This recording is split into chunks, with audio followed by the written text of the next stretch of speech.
Olá, bom dia. Estamos recebendo o Dr. Fernando Amato, cirurgião plástico, especialista em mamas, para falar sobre o Outubro Rosa. Bom dia, obrigado por estar com a gente aqui no Esporte Saúde. Bom dia a todos, é um prazer. Hoje a gente se fala em prevenção. Em outubro começa essa campanha, que na minha opinião deve ser perdurada aí pelo ano todo, mas as pessoas acabam distanciando um pouco disso, né? Como é que funciona essa prevenção nas mulheres e a partir de que idade a gente tem que se preocupar? Então, o câncer de mama é um dos cânceres que mais matam, por isso sua importância, por isso que existe o Outubro Rosa. O Outubro Rosa, ele virou um mês de conscientização para a prevenção, e para ocorrer o diagnóstico precoce dessa doença. O câncer de mama, quando ele é detectado precocemente, ele tem tratamento e o paciente tem uma sobrevida equivalente a qualquer outro paciente que não tenha tido um câncer de mama. Já os pacientes que têm um diagnóstico tardio, eles têm esse diagnóstico, eles têm um risco maior de evoluir com complicações. E por isso que existe o Outubro Rosa para conscientizar, né, para fazer essa prevenção. A mamografia é o exame que que ajuda nesse diagnóstico precoce. Por isso que ele é recomendável, tem instituições que recomendam acima de 50 anos, outras acima de 40, a cada 2 anos ou anual. Mas o mais utilizado é a recomendação anual após os 40 anos de idade, né, para fazer esse rastreamento do câncer de mama. E para aquelas pacientes que têm algum familiar muito próximo que tenha tido câncer de mama, esse rastreamento pode ter que ser mais cedo, né? Então, por isso é importante ter essa consciência e não deixar de fazer a mamografia. A gente sabe que é recomendado o autotoque, né? A mulher se conhecer, se apalpar. Às vezes tem nódulos nas mamas, às vezes nas axilas e até no pescoço. Tem a idade mínima para isso começar a acontecer ou é a partir dos 40 mesmo que é o recomendado? Eu acho que a mulher ela tem que fazer um autoexame desde que ela já é mulher, né? Eu acho que tem que começar essa cultura de autoconhecimento na adolescência, né? Para não ter tabus.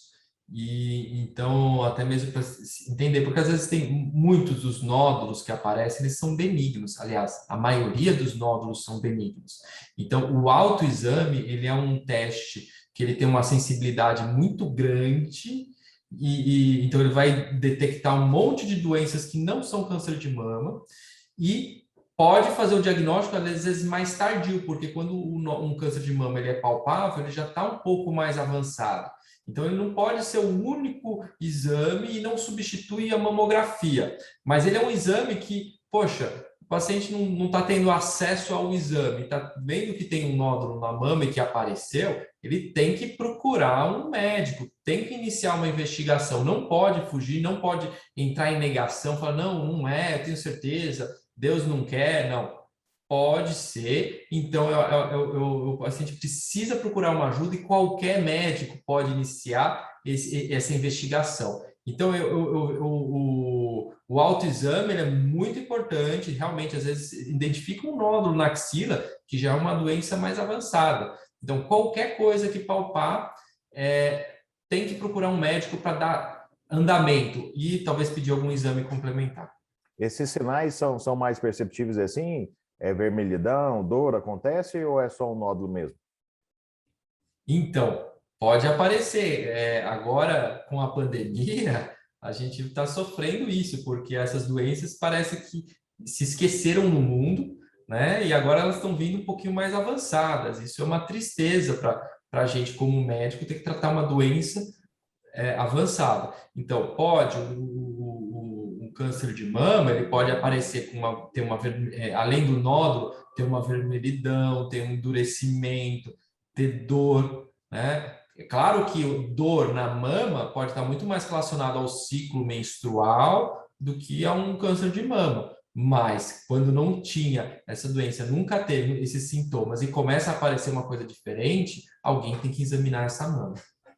Quando detectado aí precocemente, a gente tem um sucesso maior, né? O tratamento e a recuperação dessa mama. essas Com pessoas... certeza. E a cirurgia é diferente. Uma cirurgia de um paciente que tem um diagnóstico precoce, um câncer inicial, às vezes a retirada do tumor e a reconstrução, o resultado fica até melhor de como era antes, fica com resultado como se fosse uma mamoplastia. E realmente, às vezes, os pacientes têm mamas grandes e essa retirada do tumor resolve um problema que a paciente tinha de uma hipertrofia mamária, uma mama muito grande. Então, o diagnóstico precoce permite um tratamento conservador que é muito agradável o resultado. Mas pacientes que têm um nódulo maior, eles podem precisar de uma reconstrução uma retirada de tumor muito ampla. Às vezes, aí nesses casos, precisa fazer a mastectomia, que é a retirada total da mama, e a areola, o bico da mama vai junto. Então, tem que ser tem que ser reconstruído depois. E às vezes não é possível reconstruir numa etapa só. Às vezes a gente leva tecido para aquela mama, faz um volume mamário para depois refazer o bico e a areola. Então, tudo tem técnicas, mas a gente precisa trabalhar com o que tem atual. E vai depender de quem tirou o tumor para a gente saber como vai ser essa reforma. Hoje, com a pandemia, e as pessoas estão evitando a frequentar hospitais e acaba que está deixando alguns desses exames rotineiros aí passarem, né? A gente está quase 2 anos aí de pandemia. Infelizmente, a gente tem acesso aí a alguns casos que essas pessoas simplesmente desconectaram dessas responsabilidades. O que o doutor pode falar para as pessoas que não estão fazendo essa prevenção?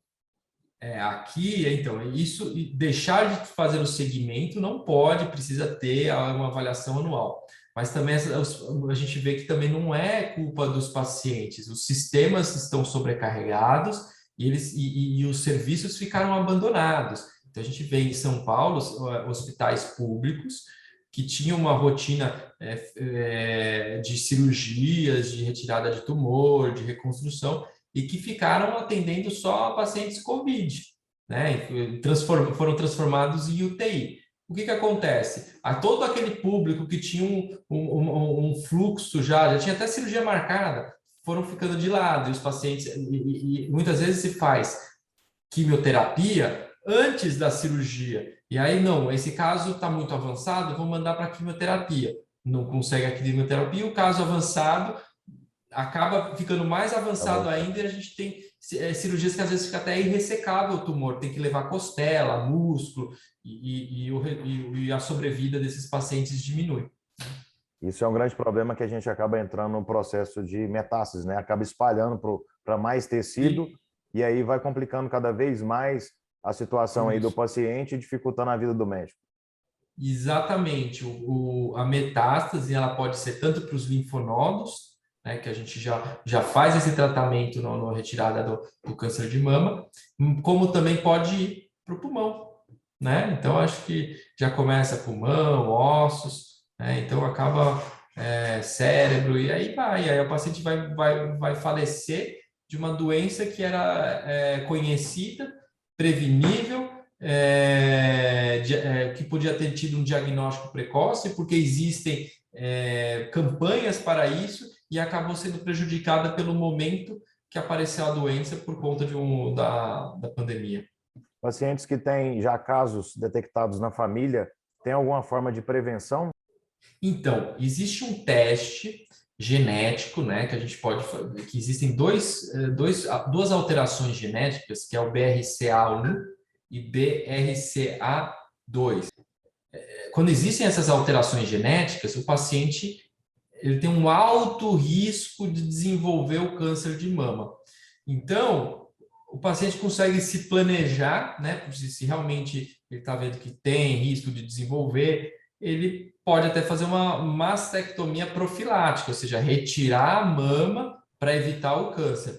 Mas a mastectomia profilática, mesmo quando tem alteração genética, tem que ser muito bem trabalhado. Imagina falar para uma paciente de 20 anos, olha, você tem que tirar a mama porque você vai ter câncer.